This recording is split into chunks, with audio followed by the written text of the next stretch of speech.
Hello, YouTube. I'm News Center Maine meteorologist Jason Nappy, tracking the next storm that's headed our way. And yes, I've got big icons on here because I want to show you the overall pattern first before I get really kind of deep into the details. High pressure to our south and east. Around that high, we're going to have warm air coming up the east coast and the eastern seaboard.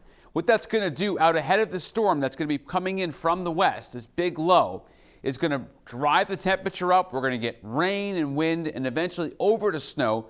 Strong cold front goes through.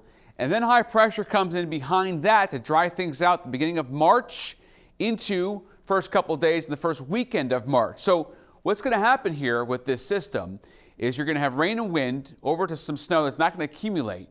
So the snow is going to take on a lot of moisture, and then temperatures are going to warm up into the weekend, and it's going to just evaporate and blitz. All that snow that's on the ground right now is going to go away.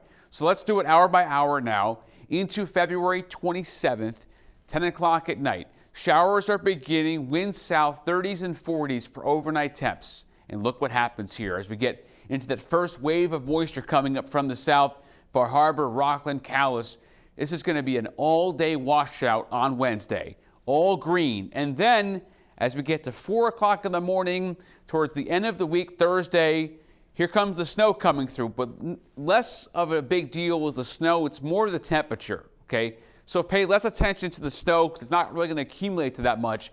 It's the huge contrast in temperature. 48 in Calais, 14 in Rangeley. So that's a very strong cold front that comes through and drop the temperature down to single digits, okay? So you're waking up as we get into Friday especially, single digits, teens, flash freeze happening. So think about that. That's one thing to kind of think about as we get to the end of the week. It's going to be very warm, very wet, windy, and then all of a sudden you're going to have, yes, the temperature drop. So as far as rainfall amounts, this is not snow, it's just rainfall, anywhere from a ½ inch to 1.5 inches plus over towards down east.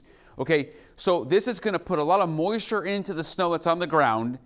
And then you're going to have the warm temps that are just going to eviscerate, just melt all that snow. The snowpack is going to go away.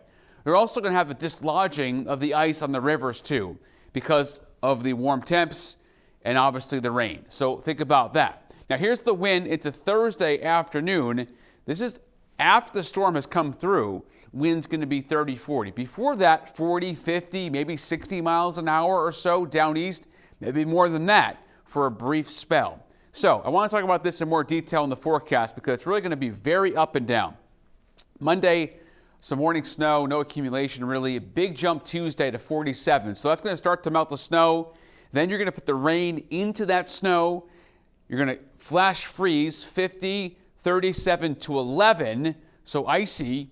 And then you're going to put more warm air as we get into Saturday and Sunday, quite warm. So the snow is likely almost all gone. Not, I don't think, higher elevations, but all gone for the most part. I would say south of the mountains could very well be all gone by the weekend. So 47, 44, 50 rain, wind. Watch the rivers, watch the ice jams, watch the dislodging of the ice on the rivers. Flash freeze happens, 38 to 17. This is not an accumulating snow. And then we go into the 50s, okay, by the upcoming weekend. First weekend of March is very warm. I thank you so much for watching and joining on the community. I'll have more updates on this storm as we get into the week. Have a good day or night if you're watching late at night.